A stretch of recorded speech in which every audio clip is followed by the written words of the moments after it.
Dear student, তো আজ আমি আলোচনা কৰিম অনুশীলনী R3 তো ক্লাস 10 ৰিভিজন চ্যাপ্টাৰৰ R1 আমি ইতিমধ্যে আলোচনা কৰিছোঁ। যদি তোমালোকে চোৱা নাই চেনেলত গৈ চাই ল'বা। তাত আমি আলোচনা কৰিম R2 তো এইবিলাক মানে মেট্ৰিক পৰীক্ষাৰ কাৰণে বহুত ইম্পৰ্টেণ্ট হয়। মই 100% গ্যাৰাণ্টি দিব পাৰোঁ যে এইবিলাকৰ পৰা মানে MCQ দিয়ে। গতিকে এইবোৰ মেট্ৰিকৰ কাৰণে বহুত ইম্পৰ্টেণ্ট হয়। তোমালোকে মিছ নকৰাকৈ মানে স্কিপ নকৰাকৈ ভিডিঅ'টো সম্পূৰ্ণ চোৱা, তোমালোকৰ বহুত উপকাৰ হ'ব। তো প্ৰথমে আমি কৰিম 1 নম্বৰত কি দিয়া আছে, তলৰ কোনবোৰ সংখ্যা পূৰ্ণগণ নহয়। তো তলৰ কোনবোৰ সংখ্যা পূৰ্ণগণ নহয়, ইয়াক আমাক 4টা সংখ্যা দিয়া আছে। 1 নম্বৰত 2 নম্বৰ 3 নম্বৰ 4 নম্বৰ 4টা সংখ্যা দিয়া আছে, এইকেইটা কৰিম। তাৰপিছত আমি 1 নম্বৰ 2 নম্বৰ 3 নম্বৰ 4 নম্বৰ যেইকেইটা মানে আছে কোৱেশ্চন নম্বৰ গোটেইখিনি মানে যিমানখিনি পাৰোঁ কৰাৰ কাৰণে চেষ্টা কৰিম। তো তোমালোকে ভিডিঅ' স্কিপ নকৰাকৈ সম্পূৰ্ণ চোৱা। এতিয়া আমি ভিডিঅ'টো আৰম্ভ কৰোঁ। তো আমি এইটো সমাধান কৰাৰ কাৰণে 1 নম্বৰটো ইয়াত লিখি লৈছোঁ। 1 নম্বৰত কি দিয়া আছে 3757। তো এইটোকে আমি আগতে হৰণ কৰি চাম যে হয় নে নহয়। এইটো তোমালোকে হৰণটো কৰি ল'বা, তেনেহ'লে বুজি পাবা। মই ইয়াত মানে মুখেৰে কৈছোঁ তো সেইকাৰণে মানে হয়তো বুজা নাই, কিন্তু তোমালোকে ছাইডত কৰি ল'বা, তেতিয়া বুজি পাবা। তোমালোকে মোৰ লগে লগে কৰি যোৱা, তোমালোকে বুজি পাবা যে মই কেনেকৈ কৰিছোঁ। ঠিক আছে, তো এইটো হ'ল। তো ইয়াৰ মাজত আকৌ মানে 13 দিন যায়, তো আমি কিমান দি দিম 17। তো 17 দি গ'লে কিমান বাৰ যাব 17 বাৰ যাব। তো এইটো চোৱা আমি কি পাইছোঁ, তিনিটা মানে সেম সংখ্যা পোৱা নাই। ইয়াত 17 পাইছোঁ, ইয়াত 17, কিন্তু ইয়াত 13। যদি এই তিনিটাই যদি 17 হ'লহেঁতেন, তেনেহ'লে মই ক'ব পাৰিলোহেঁতেন কি এই সংখ্যাটো কি হয়, পূৰ্ণগণ হয়। তো এইটো পূৰ্ণগণ নহয়। তো আমি ইয়াত কি লিখিম, এতেকে 3757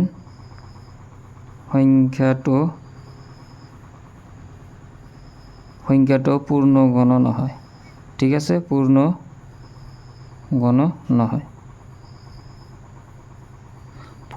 নহয়। তো আশা কৰোঁ তোমালোকে বুজি পাইছা। যদি বুজা নাই তেনেহ'লে এইটো আকৌ এবাৰ নিজে কৰি চোৱা, নিজে কৰি এইটোৰ লগত মিলাই চোৱা, তোমালোকে বুজি পাবা। তো এতিয়া আমি 2 নম্বৰটো কৰিম। 2 নম্বৰত কি দিয়া আছে 3375। ঠিক আছে, 2 নম্বৰ 3375। তো ইয়াক আমি প্ৰথমে হৰণ দিম, কিৰে যাব, এটা আগতে লিখি লৈছোঁ 3375। তো ইয়াক আমি 5ৰে হৰণ দিম। 5 দি গ'লে ইয়াৰ মাজত কিবাৰ যাব 6 বাৰ যাব, 5 6 30। তো কিমান থাকিব 3 থাকিব, 3ৰ লগত 7 হ'লে 37 হ'ব। 37ৰ মাজত মানে 5টো কিমান বাৰ যাব 7 বাৰ যাব, তেনেহ'লে 35 হ'ব। আৰু ইয়াত থাকিব 2 থাকিলে 25 হ'ব। 25ৰ মাজত 5টো কিমান বাৰ যাব 5 বাৰ যাব। ঠিক আছে, 5 বাৰ গ'ল। আৰু ইয়াকো আমি 5ৰে হৰণ দিম। 5ৰে হৰণ দিম। তো 5ৰে হৰণ দিলে কি হ'ব, 5 ইয়াৰ মাজত কিবাৰ যাব চোৱা, এবাৰ যাব, 1 থাকিল। আৰু ইয়াত হ'ব 17ৰ মাজত 5 কিমান বাৰ যাব 3 বাৰ। 3 বাৰ গ'লে ইয়াত থাকিব 2, তো 2 আৰু ইয়াত আছে 5, তেনেহ'লে কিমান হ'ব 25। 25ৰ মাজত 5 কিমান বাৰ যাব 5। ঠিক আছে, চ' কিমান হৈছে 135। তো ইয়াক আমি আকৌ 5ৰে হৰণ দিম। 5ৰে হৰণ দিলে ইয়াৰ মাজত কিমান যাব 5 দুবাৰ যাব। দুবাৰ গ'লে কিমান হ'ব 10। তেনেহ'লে ইয়াত কি থাকিব 3। তো 35 হ'ল। 35ৰ মাজত 5 কিমান বাৰ যাব 7 বাৰ যাব। ঠিক আছে, 7 বাৰ। আৰু ইয়াৰ মাজত এইটো কিৰে যাব 3ৰে যায়, 3ৰে কিমান বাৰ যাব 9 বাৰ। আৰু এই 9ৰ মাজত 3 কিমান বাৰ যাব 3 বাৰ।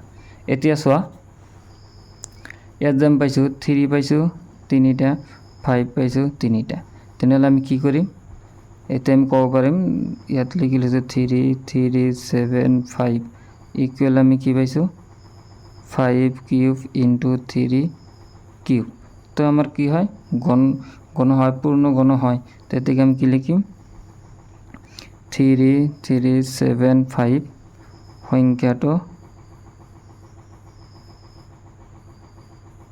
সংখ্যাটো পূৰ্ণগণ হয়। আমাক ইয়াত কি কৈছে যে পূৰ্ণগণ হয় নে নহয়। তো আমি ইয়াত লিখিম পূৰ্ণগণ হয়। পূৰ্ণগণ হয়। বাস হৈছে এইটো এনচাৰ। তো এতিয়া আমি 3 নম্বৰটো কৰিম। তো চোৱা ইয়াত আমি 3 নম্বৰটো লিখি লৈছোঁ। 3 নম্বৰটো এতিয়া আমি সমাধান কৰিম। কি হ'ব, প্ৰথমে আমি কি উদাহৰণ দিম, শেষত কি আছে 2 আছে, গতিকে আমাৰ 2ৰে যায়। 2 দি গ'লে কিমান হ'ব, ইয়াৰ মাজত এবাৰ যাব, তাৰপিছত ইয়াত 6 বাৰ, ইয়াত থাকিব 1, তেনেহ'লে 13 হ'ব, 6 বাৰ যাব, ইয়াত 13 হ'ব, 6 বাৰ যাব, আৰু ইয়াত 12 হ'ব, 6 বাৰ যাব। ঠিক আছে, 1 6 6 6। তো ইয়াৰ মাজত লাষ্টত কি আছে 6 আছে, তো আমাক 2ৰে যাব। ইয়াত 2ৰে গ'লে কি হ'ব, ইয়াত 16, 8 বাৰ যাব, ইয়াত 3, ইয়াত 3। এইটো চোৱা আকৌ কিমান যাব, ইয়াত চোৱা 2ৰে নাযায়, তো আমাক কিৰে যাব 7ৰে যাব। 7ৰে গ'লে কি হ'ব, ইয়াত যাব এবাৰ, আৰু ইয়াত যাব এবাৰ, 13 হ'ব, 13 মাজত এবাৰ যাব, আৰু ইয়াত যাব কিমান 9 বাৰ হৈছে। আৰু এইটো যাব কিমান, ইয়াত যাব 7ৰে কিমান যাব 17 বাৰ। তো এইটো চোৱা 17 কিমান পাইছোঁ, এটা, 2 পাইছোঁ 2টা, 7 পাইছোঁ 2টা, তেনেহ'লে আমাৰ এইটো কি হ'ব, ঘনমূল নহয়, পূৰ্ণ ঘন নহয়। তো এটাকে আমি লিখি দিম কি, এটাকে 3 3 3 2,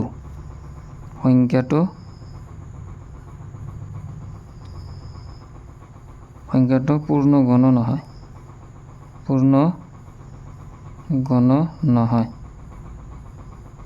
তোমালোকে লিখি ল'বা সাইডত ভালকৈ, মই কেৱল বুজাৰ কাৰণে ইয়াত লিখি দিছোঁ যে এইটো পূৰ্ণ ঘন নহয়। তো ইয়াৰ পৰা মানে আমাৰ MCQ দিয়ে, ধৰা তোমালোকক এটা কোশ্চেন তুলি দিব, এই 4টা অপশ্যন দি দিব কোনটো মানে পূৰ্ণ সংখ্যা হয়। তো এইটো পূৰ্ণ সংখ্যা নহয়, তোমালোকে ইয়াত অপশ্যন দিব পাৰে যে এই সংখ্যাটো পূৰ্ণ সংখ্যা হয়, পূৰ্ণ ঘন হয়, পূৰ্ণ ঘন নহয়, দুয়োটাই ৰাইট বা দুয়োটাই অশুদ্ধ, এনেকৈ তোমালোকক অপশ্যন দিব পাৰে। ঠিক আছে, তো তোমালোকৰ কোনটো অপশ্যন ৰাইট হ'ব সেইটো এনচাৰ দিবা। তো ইয়াৰ পৰা মানে MCQ দিয়ে 100%। তো এতিয়া আমি 4 নম্বৰটো কৰিম। তো এতিয়া আমি 4 নম্বৰটো কৰিম। 4 নম্বৰত কি দিয়া আছে, 4096। ঠিক আছে, তো এইটো আমি তোমালোকৰ কাৰণে হোমৱৰ্ক দিলোঁ, এইটো আমি পিছত কৰি দিম, ইয়াৰ পৰৱৰ্তী ভিডিঅ'ত কৰি দিম। তো এইটো পূৰ্ণ সংখ্যা হয় নে নহয়, যদি হয় কেনেকৈ, যদি নহয় কেনেকৈ, তোমালোকে এইটো কমেণ্ট কৰি দিবা। ঠিক আছে, কমেণ্ট কৰিবা, কমেণ্ট কৰিবা। তো ইয়াৰ পিছত আমি 2 নম্বৰটো কৰিম, এইটো তোমালোকৰ কাৰণে হোমৱৰ্ক। 2 নম্বৰটো চোৱা কি দিয়া আছে, তলৰ সংখ্যাকেইটাৰ গুণফল নিৰ্ণয় কৰা। তো ইয়াৰ আমাৰ গুণফল নিৰ্ণয় কৰিব লাগে। গুণফলটো আমি কেনেকৈ নিৰ্ণয় কৰিম, একেবাৰে ইজি, গুণফলটো মানে নিৰ্ণয় কৰাটো ইজি। ইয়াত কিমান আছে 19 দিয়া আছে, তো ইয়াক আমি 3 বাৰ পূৰণ কৰিম, হৈ যাব। তো প্ৰথমে আমি পূৰণ কৰিম 19 × 19। ঠিক আছে, তো এইটো একেবাৰে সহজকৈ পূৰণ কৰিম, তো সহজ মানে গড় না কাটাকে পূৰণ কৰিম। যদি তোমালোকে সহজকৈ কেনেকৈ মানে এটা লাইনতে পূৰণ কৰে সেইটো যদি নাজানা, মোৰ চেনেলত ভিডিঅ' দি আছে, তোমালোকে গৈ চাই ল'বা এইটো, কাৰণ এইটো পূৰণ কৰাৰ কাৰণে বহুত ইম্পৰ্টেণ্ট হয়, মানে বহুত ইজি মেথড হয়। ঠিক আছে, এই দুটা পূৰণ কৰি দিয়া কিমান হ'ব, 81। 81ৰ কিমান থাকিব 1, হাতত কিমান 8, আৰু এইফালে পূৰণ কৰি যোগ কৰি দিয়া। তো এইফালে পূৰণ কৰিলে 9, এইফালে পূৰণ কৰিলে 9, 9ৰ লগত 9 পূৰণ কৰিলে কিমান হ'ব 18, আৰু 8টো যোগ কৰিলে কিমান হ'ব 26ৰ 6, হাতত থাকিব কিমান 2, আৰু এই 1ৰ লগত 1 পূৰণ কৰি দিলে কিমান হ'ব 1, আৰু 2 যোগ কৰিলে কিমান হ'ব 3, সেইটো হ'ল 361। যদি তোমালোকে এইটো মানে ইজি মেথডে পূৰণ কৰা যদি নাজানা, চেনেলত ভিডিঅ' দিয়া আছে, তোমালোকে গৈ চাই ল'বা।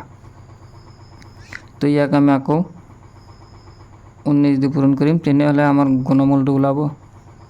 ঠিক আছে, তো এইটো কিমান হ'ব 9 × 6 কিমান হ'ব 54, তো 4 হ'ব, 5 হাতত থাকিল, ইয়াৰ লগত পূৰণ কৰিলে কিমান হ'ব 27 31। চোৱা 9 × 1 = 9, হাতত থাকিল 9 × 1 = 9, 9 × 6 = 54, 54ৰ 4, হাতত থাকিল কিমান 5, 9 × 3 = 27, আৰু 27 আৰু 5 কিমান হ'ব 32 হ'ব দেই, 32 হৈছে। তো এটা আমার ঘনমূলটা কি হল, এ থেকে আমি লিখিম কি, এ থেকে 19³ কিমান পালোঁ 3249 3249 এইটো হ'ল কি আমাৰ এনসার। ঠিক আছে, ভিডিওটা ভালো লাগলে এটা লাইক করে দিবা, চ্যানেলত নতুন হলে সাবস্ক্রাইব করে দিবা। তো এতিয়া আমি 2 নম্বরটা করি। 2 নম্বরত আমার কি দিয়া আছে 21 দিয়া আছে। তো এইটোর ঘনমূল কি হব ইকুয়াল ইয়াতে আমি করে লাও 21 ইন্টু 21 এই দুটা পূরণ করে দিম। এক লগত এক পূরণ করলে এক, এক লগে 2 পূরণ করলে 2, এই বিলে 2 হবো, 2 এর লগে 2 যোগ করলে কেমন হবে 4, 2 এর লগে 2 যোগ করলে 4। তো 441 এটা মানে ইজি মেথডে পূরণ করেছি। তোমালোকে যদি না জানা চ্যানেলত গই ভিডিওটা চাই ল'বা কেনেকৈ মানে কেনেকৈ এনেকুৱা মানে শৰ্ট নিয়মত পূৰণ কৰিব পাৰা। তো এৰ লগত আৰু 21 দিয়ে পূৰণ কৰিম, কিমান হ'ব আমাৰ ইমান ইয়াত হ'ব 1, ইয়াত হ'ব 4, ইয়াত হ'ব 4 कर काटा गल। तो ইয়াত হ'ব 2, ইয়াত হ'ব 8 আৰু ইয়াত হ'ব কিমান 8। তো 1 6 2 9 6 8 এইটো হয় 9 to 6 1 9 to 6 1। তো এটা আমার কি হবো 9 to 6 1। তো এইটা হলো আমার এইটা হলো আমার অ্যান্সার। ঠিক আছে, এইটা অ্যান্সার। তো এটা আমি 3 নাম্বারটা করিম। 3 নাম্বারত কি দিয়া আছে তোমালোকে 23 দিয়া আছে। 3 নম্বরত দিয়া আছে 23। তো এইটা পূরণ করিম 23 কিউব ইকুয়াল কিমান হ'ব 23 3 3 গুণ 9 2 3 গুণ 6 2 3 গুণ 6 6 6 12 2 হাতের থাকিল কিমান 1 2 2 গুণ 4 হাতের 5। তো কিমান হ'ব 5। এইটো পূরণ করলে এর লগত আগো 23 পূরণ হব 3 9 27 27 হাত হাতের থাকিল 2 3 2 গুণ 6 হাতের 2 8 5 3 15 ঘর কাটা গল 2 9 18 8 হাতে থাকিল 1 2 2 গুণ 4 হাতের 5 আর 2 5 10 হাত হল 6 হাতের থাকিল কিমান 1 হাতের থাকিল 1 5 10 হাতের 1 11 11 1 হাতের থাকিল 1 ইয়াত থাকিব 2 ইয়াত 1। তো 12167 12167 এটা হবে কিমান 12167 এইটা হলো আমার অ্যান্সার। তো এটি আমি করিম 4 নাম্বারটো। 4 নাম্বারত আমার কিমান দিয়া আছে 27 দিয়া আছে। তো 27 ইন্টু 27 হাতত 49 9 হাতত থাকিল 4 14 28 32 2 হাতত থাকিল 3 2 দিয়ে 4 আর 3 হাত সরি এর লগত আকৌ পূরণ হ'ব কিমান 27 পূরণ। তো হাত 9 63 হাতত থাকিল 6 হাত 2 গুণ 14 আর 6 20 আর 0 হাতত থাকিল 2 হাতত গুণ 49 2 50 মানে 51 এক ঘর কাটা গল। তো 2 9 18 8 হাতে থাকিল 1 2 2 4 হাতের লগত 5 আর 2 হাত গুণ 14। ঠিক আছে, তো এটা যোগ করে দিয়া 38691 19683 তো এটা আমার কিমান হ'ব 27 কিউব ইকুয়াল কিমান হ'ব 19683 এইটা হল আমার অ্যান্সার। তো আমার 1 নম্বর 2 নম্বরটা সম্পূর্ণ ক্লিয়ার হল। তো এক মার্কর মানে 1 নম্বর যেটো 4 নম্বর আছিল সেইটো তোমালোকৰ কাৰণে হোমৱৰ্ক দিয়া হৈছে। তো এতিয়া আমি 3 নম্বৰটা সমাধান কৰিম। ভিডিওটা ভালো লাগলে এটা লাইক কৰে দিবা, চ্যানেলত নতুন হলে সাবস্ক্ৰাইব কৰে দিবা, কাৰণ এই এনেকুৱা ভিডিও চোৱাৰ কাৰণে মই ক্লাছ 9 10 গণিত সমাধান কৰি দিওঁ। গতিকে এনেকুৱা ভিডিও চোৱাৰ কাৰণে তোমালোকে সাবস্ক্ৰাইব কৰি দিবা। তো এতিয়া আমি 3 নম্বৰটো কৰিম। আৰু মই জানো যে তোমালোকে হয়তো বা এতিয়ালৈকে ভিডিওটো চাই থকা নাই, বহুতে মানে ভিডিঅ'ৰ পৰা গুচি গৈছে। গতিকে যিকেইজন এতিয়ালৈকে চাই আছা তো দয়া কৰি ভিডিওটোত এটা লাইক কৰি দিবা, কাৰণ ভিডিওটোত এটা লাইক কৰি দিলে তোমালোকৰ পইচা নালাগে, কিন্তু তোমালোকৰ এটা লাইকৰ কাৰণে আমি বহুত মোটিভেশ্যন হওঁ, আমাৰ মানে ভিডিঅ' কৰাৰ মানে আগ্ৰহটো বাঢ়ে। তোমালোকৰ কাৰণে আৰু বহুত ভাল ভাল ভিডিঅ' আনিব পাৰিম, মেট্ৰিক পৰীক্ষাৰ কাৰণে গাইড কৰিব পাৰিম। তো সেইকাৰণে এটা লাইক কৰি দিবা। তো এতিয়া আমি 3 নম্বৰটো কৰিম। 3 নম্বৰৰ মানে তিনি নম্বৰত আমাৰ কি কৈছে চোৱা যে এককৰ ঘৰত চোৱা তোমালোকক আমি কিতাপত চাই দিছোঁ তো ইয়াত চোৱা 3 নম্বৰত কি কৈছে তলৰ প্ৰতিটো সংখ্যাৰ গণৰ একক স্থানৰ অংক কি হ'ব মানে ইয়াত যে আমাৰ দিয়া আছে সংখ্যাকেইটা দিয়া আছে ইয়াৰ মানে ঘনমূল বাহিৰ কৰি এককৰ স্থানত কি হ'ব সেইটো লিখিব লাগিব ঠিক আছে তো এইটো মানে গোটেইখিনি যদি আমি ঘনমূল বাহিৰ কৰিব যাওঁ বহুত টাইম লাগিব তো আমি ইজি নিয়মে কেনেকৈ কৰিম কেনেকৈ আমি ক'ব পাৰিম সেইটো তোমালোকক দেখাম তো ভিডিওটো ভাল লাগিলে এটা লাইক কৰি দিবা তো এতিয়া আমি 3 নম্বৰটো কৰিম 3 নম্বৰ অংকটো কৰাৰ আগতে তোমালোকক এটা মানে বস্তু দেখাই আছোঁ তো অনক তোমালোকে জানা অনক কিউব কৰিলে কিমান হ'ব অন হ'ব 2 কিউব কৰিলে কিমান হ'ব 8 3 কিউব কৰিলে 27 আৰু কিমান 4 কিউব কৰিলে 4 কিউব কৰিলে কিমান হ'ব 64 5 কিউব কৰিলে 125 6 কিউব কৰিলে 216 7 কিউব কৰিলে 343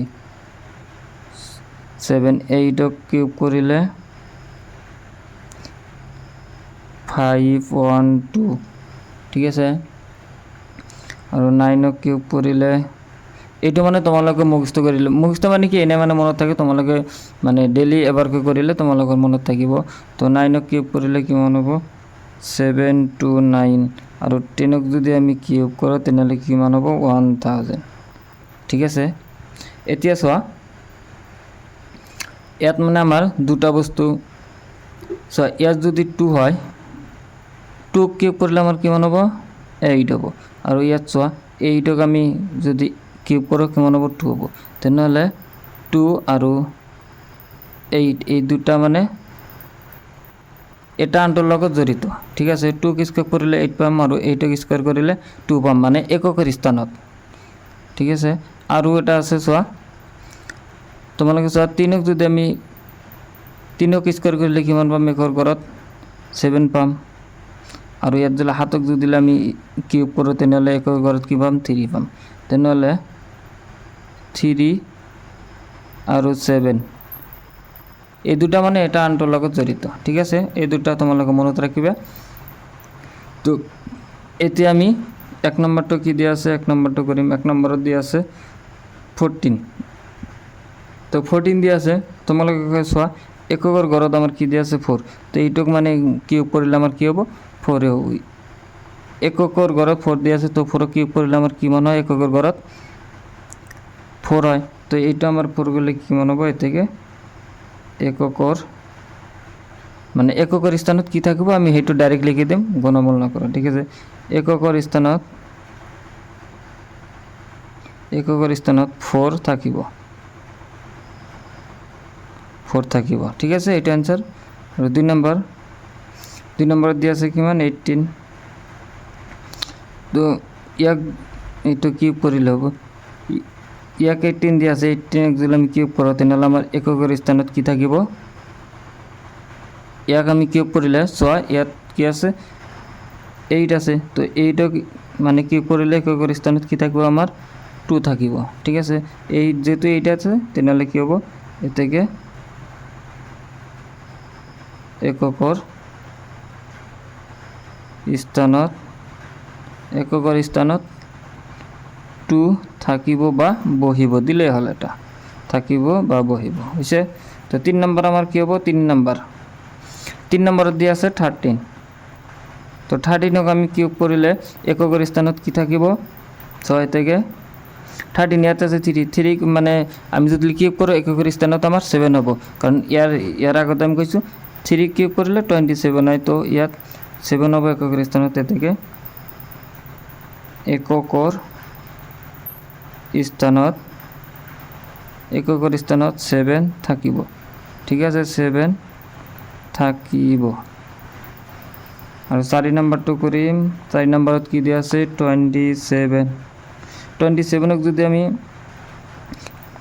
27ক যদি আমি কিউব কৰোঁ ইয়াৰ যদি ঘনমূল বাহিৰ কৰোঁ তেনেহ'লে এককৰ স্থানত কি থাকিব আমাৰ চোৱা ইয়াত 7 আছে, ইয়াত 3 আছে, 3 কাম কিউব কৰিছোঁ এককৰ স্থানত 7, তেনেহ'লে 7 আছে, ইয়াৰ কাম যদি আমি কিউব কৰোঁ তেনেহ'লে আমাৰ এককৰ স্থানত কি থাকিব 3 থাকিব।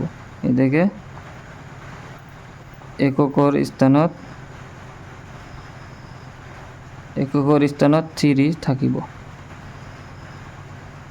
থাকিব। তো এইখিনি আজিৰ কাৰণে। তো ইয়াৰ পিছত আমি 4, 5, 6, 7 আৰু যেইকেইটা আছে গোটেইখিনি সমাধান কৰিম। ইয়াৰ পিছত ভিডিঅ'টো আমি এক্সাৰচাইজ মানে অনুশীলনী 8টো সমাধান কৰি দিম গোটেইখিনি। তো যদি ভিডিঅ'টো ভাল লাগে এটা লাইক কৰি দিবা, চেনেলত নতুন হ'লে ছাবস্ক্ৰাইব কৰি দিবা, তোমাৰ বন্ধু বান্ধৱীৰ লগত ভিডিঅ'টো শ্বেয়াৰ কৰা। তো আজিৰ কাৰণে এইখিনি, বাই বাই, টাটা।